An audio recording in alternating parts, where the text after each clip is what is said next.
another exciting episode of the Andre The Beast Crayton Show. Another exciting show and definitely another exciting guest. Today, we're going to talk to a young lady, a beautiful young lady, and her journey. You know, somebody asked me yesterday, they said, what is the beast mindset? And we can define that so many ways. But today I think I found a story that truly personificates that beast mindset. So let me take you down this real quick. Imagine going to sleep. No, let me go back. Imagine your day starting out and you're hearing the cars, the birds, your children, people communicating with you. Then all of a sudden you wind up and you go to sleep. And somewhere along the middle of the night or when you wake up to silence. I'm shaking just thinking about that. Imagine waking up to total silence. And imagine what that must be like. What's your first indication? What's the first thing that goes through your mind? We have a young lady that actually took place. She's going to share with us how she used that beast mindset and that resilience, not only to transform her life, but she's also helping others with a program called Rise, the Unbreakable Program, which we're going to talk about towards the end of the show. But without further ado, let's welcome all the way from Vegas by ways of Queens, New York, Laura Hildreth to the show. How we doing, baby girl? Great. How are you, Andre? I am doing great. And thanks for asking me about my legs, too. I mean, you've been so patient with me. I appreciate that. Just hearing your story, man, I don't even know what to say. I'm kind of breathless. I'm trying to, I tell people always put yourself in somebody's shoes, but it's hard to put yourself in those shoes because I couldn't imagine waking up and my whole world has changed and I don't know why. But before we get started, tell the viewers a little bit about you and then we get into the journey on how you lost your hearing. Okay, great. So you want me to tell a story about when I woke up? Let's start about who you are. We know you're from Queens. Let's just start there. Let's tell a little bit about your journey. Oh, great. Yeah, I'm Laura Hildreth. I grew up in Queens, so of course I have the New York mentality and the potty mouth to go with it. But about 20 years ago, I realized I needed to take care of my mom over here in the Vegas area, and I moved here. I already was a single mom with my daughter, and I had another toxic relationship with my son's father in Las Vegas, and we got divorced, and it was just historical toxic relationship after another. But I had a lot of fun in Vegas. I did a lot of drinking, saw a lot of bands. I knew a lot of people. I was in the bodybuilding. I'm an amateur bodybuilder. I met so many people, and I knew everybody in Vegas. But that all changed when I woke up deaf. How old were you when all this changed? When everything changed? Went to sleep. I was 53. 53 years old. Let's go back a little bit because I read your bio.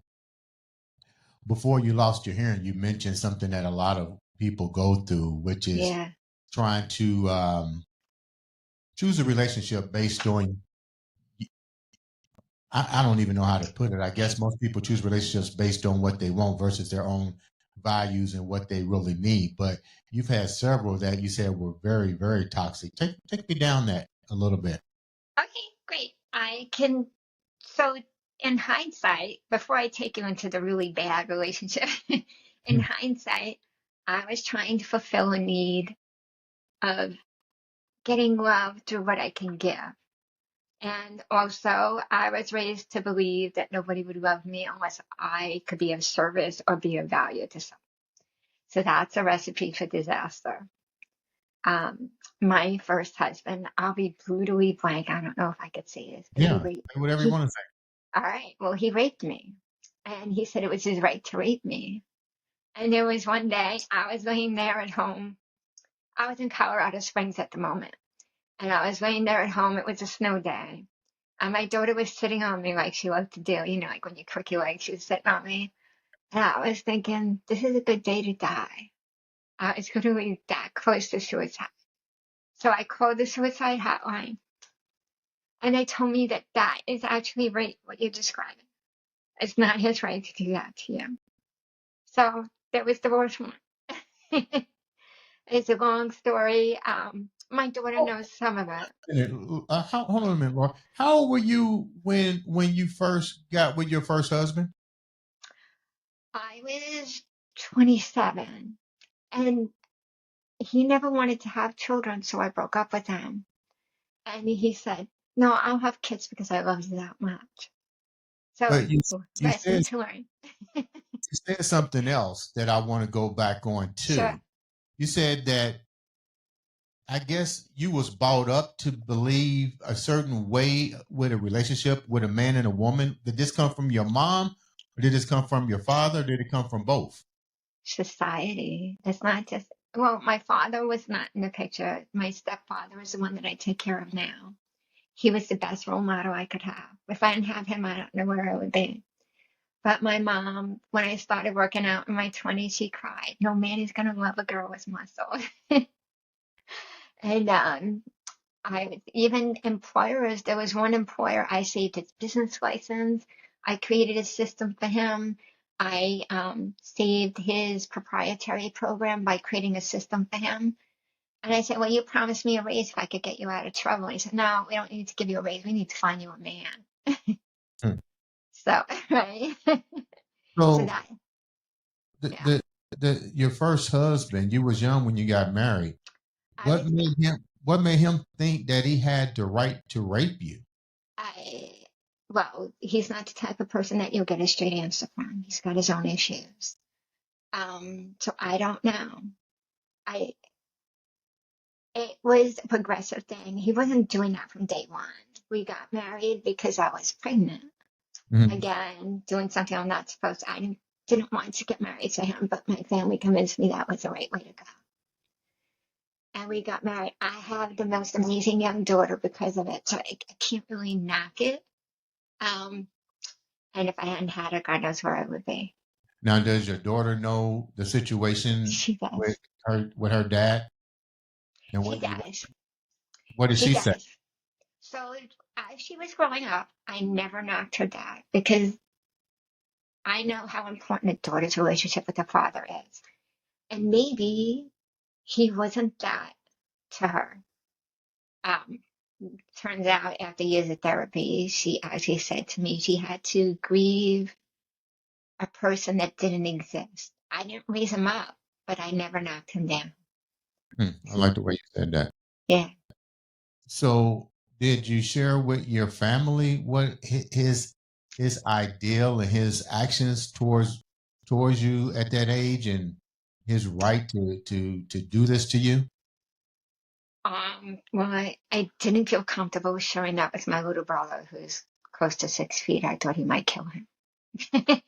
But I did tell my mom, and I filed a restraining order. He broke in while the restraining order was filed. He sent the pastor when he wouldn't allow me to go to church. He shut off the electricity. It was just a terrible thing. It was a really hard time. But I knew there was a better place for me. You had to be pretty low Yeah. to to You call the had, suicide hotline at 27 years old. I mean, oh no, I was 30. I was 30, 32 when he started raping me. So, 32. I mean, you just don't all of a sudden just do that. I mean, like, what? yeah. I mean, did you just come home one day and say, "Okay, I got the right to do this"? Uh, there was no conversation. He just did it while I was sleeping.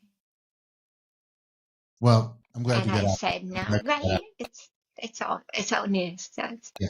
So you wind up moving out of that relationship. I moved back to New York and 9/11 happened. I lost all my friends. How did that happen? So I actually had contacted an old friend of mine from New York. Let's just say I felt I could have more protection leaving Colorado Springs. And he helped me move to New York. I'll be forever grateful, but he's not a good person, let's just say. And I moved to New York. I was there a few years with my daughter. My sister lived there. All my friends lived there. 9/11 happened and I didn't feel safe in New York. I lost my job because my mom, excuse me, I lost my job because my daughter had strep throat and I had to take off sick. And the babysitter was drugging my daughter, so I didn't have time to find a new babysitter. So they let me go, and my mom was in the hospital in Arizona, and my father was devastated. So I just said, this is a really good message that I shouldn't be in New York. And I moved to Arizona Hmm. in Kingman, where they wouldn't let their kids play with my daughter because I had a New York accent. And so I said, Vegas it is. So here I am in Vegas. So when you went to Vegas, I guess you mentioned that there was a continuation Oh, of yeah. dysfunctional relationships and toxic relationships. So what was the next toxic relationship that you went through?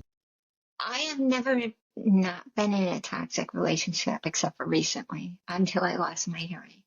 So every relationship I was in, let's just do my son's father. So he's not a bad man, but he is bad for me. I would say we were not a match, but I was lonely. I wanted to have somebody in my life, and I didn't think I could do life without someone. So we So you weren't had good for each other. codependency. You might have had your own codependency I did. issues. I did. I did. And I would, until I went deaf, I wouldn't say they ever went away.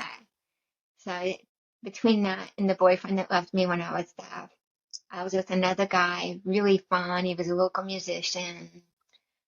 Um, Last time I saw him, he had pushed me on his bed. He had his hand around his throat, his arm raised to hit me. And that was it. I was done. I just went home and I never saw him again. That was But strike three for him. but okay, and I think the final straw should be the last relationship, if I'm not mistaken, where you woke up and Yeah. you lost your hearing, and the guy wound up leaving you. Yeah, You know, let's be I don't get that. so let's be honest. I played a part in this, okay, with the Okay. codependency. I hold no punches to myself. I take responsibility and ownership of my part in this. I had met a guy in April. I had just found out I could no longer do bodybuilding because I was allergic to the spray tan. I went, you know what that means, Andre. I can't do stage glowing Right, white. I just can't. So right. I was depressed. I met a guy who was kind. Um, I didn't know he was on parole, so he was drug free because he was not on parole because he was on parole. I had no idea any of that. um, he was home. He got kicked out of the apartment he was with because his partner in the apartment left town, and he was looking for a place to stay, and I was looking for someone to help me with the bills. I'll be honest. So he said, yeah, it's kind of a good relationship. We have fun. Let's just move in together. I can't be the first person who's ever done that, right? So Mhm. then he didn't pay rent. He moved in October. He didn't pay rent in November, December. I was like, look, you need to start paying rent. He goes, well, I just need a few more months to get my head on straight. I'm like, all right. And then I woke up deaf. And I, I said, I don't know if I'm going to be able to get cochlear implants. I don't know what the future holds, if I'll be able to work. Are you willing to stay with me and help me with that? He goes, yeah. I'm like, all right, well, you have to pay your share of the rent that's due. And he literally threw the keys at me and walked out. And Okay, hold that for a minute. I'm trying to hold that thought for a minute.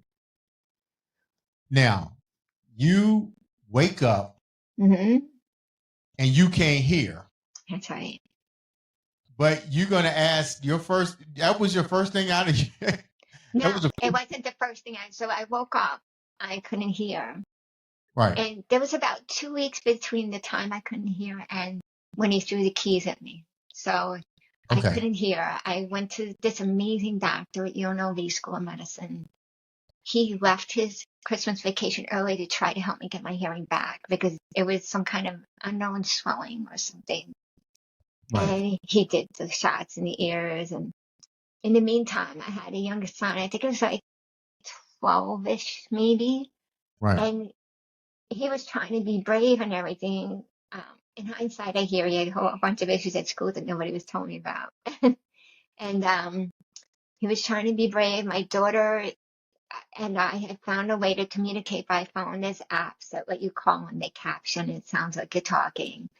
Um, she made plans to move back here.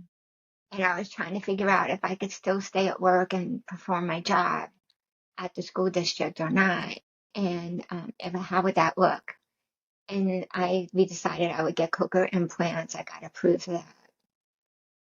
But there's no, Were you totally deaf when? Okay. yeah, no, I couldn't. Deaf is deaf.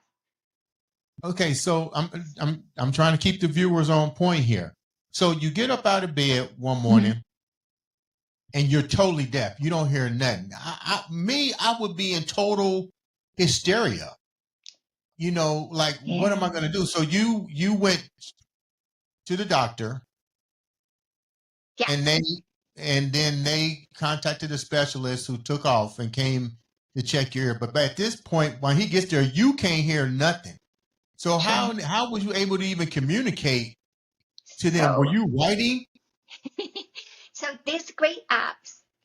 I'm a survivor. I did the bottom line is I will do whatever it takes to survive. So it took me maybe about 24, 48 hours to figure out how I can make a phone call without the TTY and being the proof for it because they can't type for nothing. So, but there's apps on the phone where you get your own phone number and you call out on it and they can hear you speak like a person. And when they speak back, it automatically captions it. So I could have a give and take conversation. And then when you see somebody in person, there's like iPhone. I will never not love iPhone. They have an accessible section for people who are deaf, and it live captions conversations. There's How other would apps, you?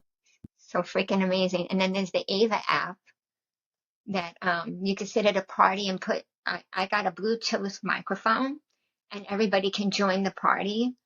And whichever phone has a different color. Whenever somebody spoke, I could see who was speaking and what they were saying for the most part.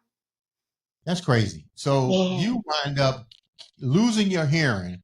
Hmm. Within a few seconds, you already start becoming proactive with finding things. I would have been like totally freaked out. I mean, like Yeah. totally. But what would happen to my son and my daughter?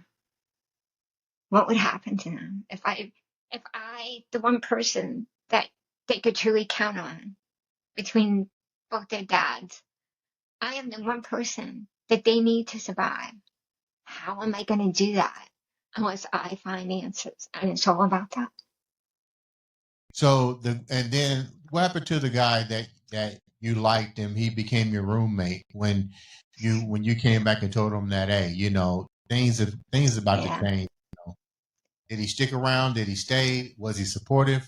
He threw the keys at me at the wall and left. And then he tried to get in 2 weeks later uh, by kicking the door down on a day that my son was home from school. My son was home alone, and here comes in our apartment, and here comes somebody kicking the door down. What did you And do? Call uh, the police? he went. He went to the apartment complex. He called me, and I said, "I'm 20 minutes away. Go to the apartment complex office and call 911." So, by the way, there's no text 911 in Las Vegas. I think there might be now, but back then there was no text 911. So we called 911. The police came, and my son was outside. I came home, and I asked the police, I said, Why are you not arresting this man? They're like, well, it's on his mail that he lives here and he has the right to kick down the door. I said, yeah, but it's not his legal residence. I did that so he could receive mail. And they're like, well, even if he leaves a toothbrush in your apartment, he has the right to say this is his place to live. I said, so you're not filing charges for him. And this is all through text because I couldn't hear what they were saying. And they were getting really upset.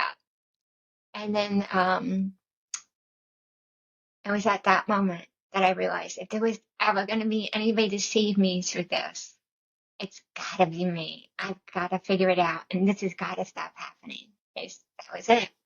Wasn't you afraid that child services might get involved because your child was 12 years old at home and here's a breaking and entry, so to speak, happening in your house? So Las Vegas, my son is old enough. I have raised him to be independent. He's not like a free range kid, but I've always wanted him to learn independence. Nevada doesn't have, at that time, I don't know about now, but at that time, they don't have an age limit per se on age. They just have to be old enough to recognize an emergency and to take the right action, which is exactly what he did. Let's go back a little bit. So he winds up walking away and you're still going on, but then you wind up diagnosed with mitochondria syndrome. I had already been diagnosed with mitochondrial disease in 2015, but it didn't really affect me, maybe from my eyes, and I had problems swallowing. And somehow they recognized it was mitochondrial disease. I didn't really pay attention to it because I was like, is there a cure? And the neurologist's like, no, there's no cure. I said, is there medicine that I take for it? He's like, no, there's no medicine. It's just you have to learn how to do nutrition and exercise. I'm like, all right, enough. I'm out.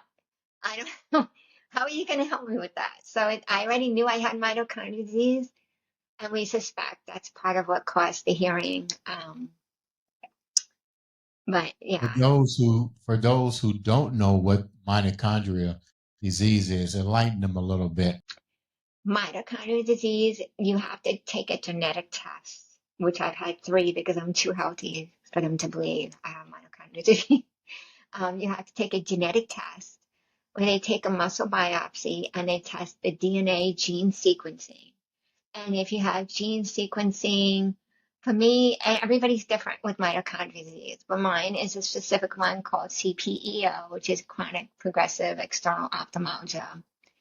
And it takes your mitochondria are your energy cells. So if you have mitochondrial disease, it turns out 26% of my mitochondria don't behave well. They very badly behave. So I have to make more mitochondria and do whatever I can to protect the mitochondria that I have. And a lot of people don't realize I actually trained a young girl I trained her mother, but her daughter had mitochondria, and it was funny because uh, she was surprised I knew what it was. I said, well, it could be life threatening Yeah. because the mitochondria is the powerhouse where all your fat stores are converted into energy.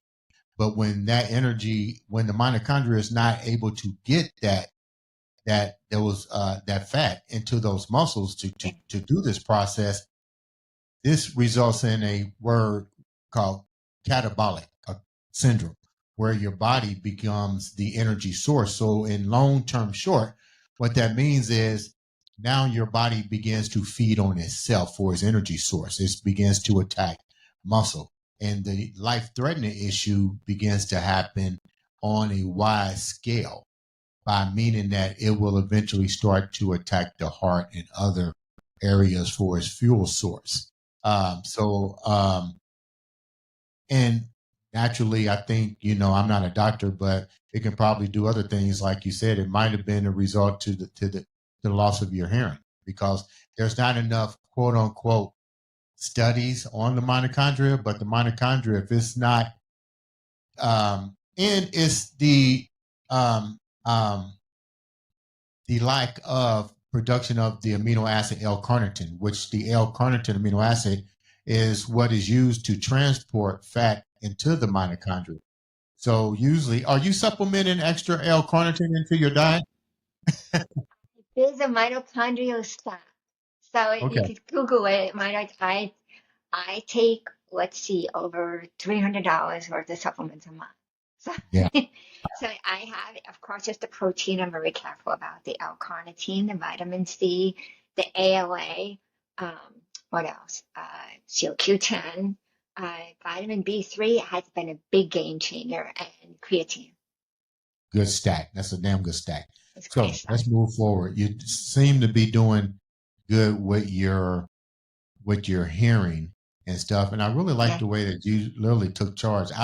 Me personally, I don't know how I could have done it, but how did people start to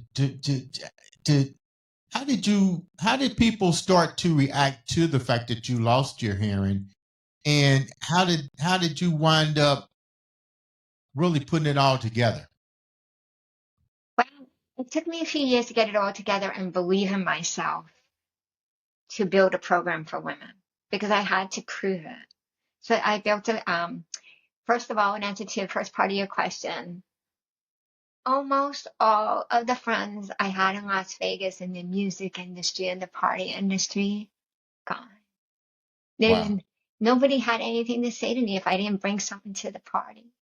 Well, I can make you laugh your head off at a party for sure, but I choose not to drink alcohol because it's not good for my mitochondria. And loud music with the cochlears is a little sketchy these days. I can hear it, but you don't hear the same. You have to teach yourself to hear through electrical impulses. You don't want to get cochlears and wake up and poof, you can hear like you did before. It doesn't work that way. Um, wow. Wow. I mean, this is great. But you know what? It's crazy. It should let you know that they wasn't your friends to begin with. That's right. That is correct. That was a great lesson for me to learn that I was only putting if I only had value to somebody, that's the people I wanted to be in friendship with. And since then, I've met a lot of beautiful people that just want me in their lives for me. And it Now, are you doesn't, yeah. are you involved in an organization with other deaf individuals to build a collaboration? And it seemed like out that would be one of the outlets I would have gravitated to. No.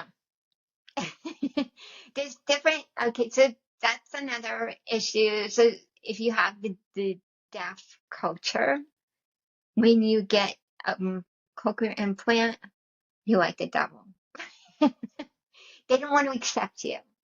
So if you're in the regular culture, a lot of people, you wouldn't know by looking at me that I have cochlear implants.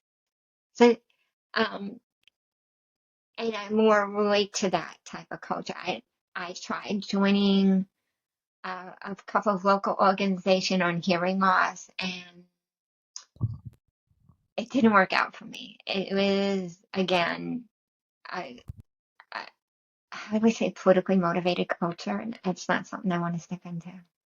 It's funny that you mentioned that because we have a local celebrity here, Patty Spitler, who's very big on talking about those implants, and Hmm. she's a former news reporter here with Wish TV, who Yeah. now has the award-winning Pet Pals, and um, to talk to her, you wouldn't know that she had any type of hearing issues. But she's definitely a forefront runner in advocating for those what's it called, cocoa implants. Cochlear implants, right? Yeah. So how has your life changed now? I mean, you definitely have taken the bull by the horn. You Yeah. definitely got this mindset. So what? Let me go here. Not only how has your life changed, but let's talk about Rise, the Unbreakable program. Yeah. Why did you feel that was a need for that? And tell me what that program is about. So Rise Unbreakable, I started looking at all of the people I know and telling my story to all the women I know. And the one set thing all women have is the messages they give themselves and that they don't give themselves. Um, they come up across like 40, 50 years old and they're like, who the heck am I? I have spent my entire life taking care of these kids. What do I want? Um, You see people who go through menopause and they've gained, like me, when I went through menopause, I lost my hearing, I gained 45 pounds. And you see those people and they don't know how, they want a magical answer and they don't know that the answer's inside them. So I built the RISE program to help them see how they can get the answer. And it's very exact. It's a blueprint. It's a roadmap exactly how to get from point A to point B. You get to where I am absolutely loving life. I have a life I love. I'm surrounded by people I love. The people I choose to bring into my life, or Mhm. as I say, give a front row seat, are the people that are going to lift me up or make me want to lift higher. And Who that's are who would be the primary candidates for a program such as this? women who have lost themselves along the way and are looking for a reset or a way to become who they were meant to be. Have you give me an example, like maybe three of the most difficult categories that women fall into that this program will help them with? They believe the magical answer story, where if you take this supplement, you're going to lose this weight and your life is going to be all great. The reality is you're in menopause. Your entire life is changing. And it's not just losing weight, but it's the stories you let people tell you. Or the story where they don't want to do things by themselves. They have to have somebody with them in order to enjoy life. And I think that's a load of bull. I think you can enjoy life and you can decide if you want to be single or you want to be with somebody, but it should be because you both add to each other's lives. That's the saddest thing. And the other sad thing are women who have spent their entire lives living for other people and then all of a sudden realize their life is later than they expect it to be. Maybe, I mean, look, I'm 59. I figure I'm halfway through life. I've got 50 something years left the way I'm going. And I guarantee you, see me in about 50 years. But, but you have these women who are even 40, 50 years old. They're like, yeah, this is the way life's going to be. And I'm like, how? How can that be okay? You're sitting there making your husband dinner every night. And that's okay if that gives you joy. But what do you want to do? Oh, well, this is what I want to do. I'm like, no, that's what your husband wants you to do. What do you want to be when you grow up? And I can't get an answer. What did you want to do with your life now that you've gone through so much Yeah. of these different adversities, toxic relationship, mitochondria disease? Um, you definitely have kept that beast mindset. But what do you Yeah. want to be out of all of this chaos that you've Yeah. got rid of, put it up under the bus? What's the end game for you? Not the program, but what's the end game for you? Besides helping women get through this, the end game for me is there's so much out there in nature that I have never seen. I grew up a city girl, and the message I got was if you go out into the wild, you're going to die. I swear to God. The first time I went hiking alone here was a very busy path.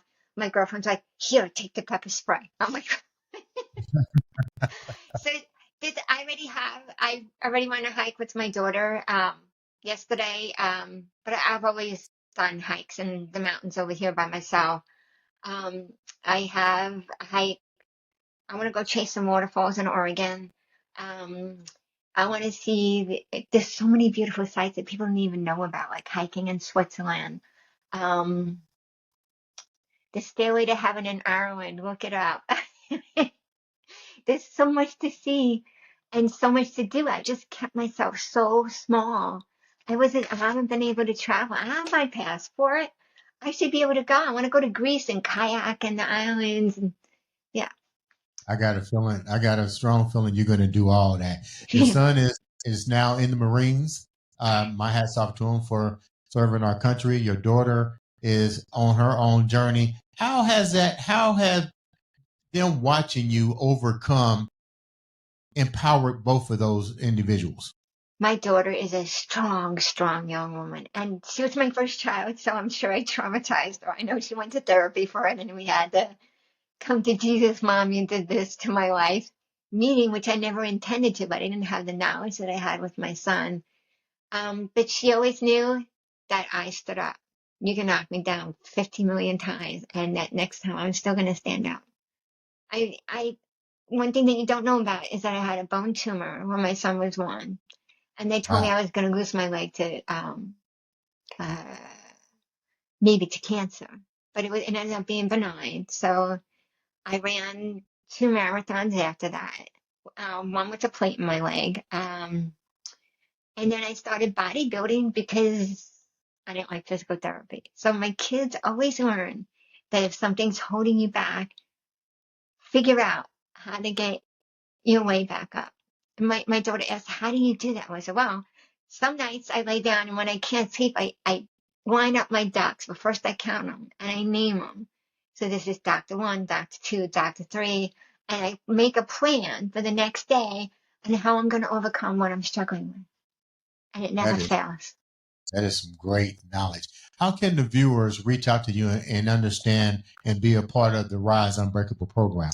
You can find me on Facebook, Rise Unbreakable, on my Instagram, Rise Unbreakable. That's the easy way most people message me. Um, you can also find me on Laura Ann LV on Instagram. We do have a website, but it's kind of hinky, so We'll have you come back and give us all that information. You know yeah, what? Thank you so much for thank taking you. the time out to come on the show and share such a beautiful story of resilience. I definitely, I mean, you definitely should get the Beast Award right now for waking up, losing your hearing, and still Yeah, going on. Um, like I said, you definitely got that beast mindset. thank Ladies you. and gentlemen, this has been another exciting episode of the Andre the Beast Crayton Show.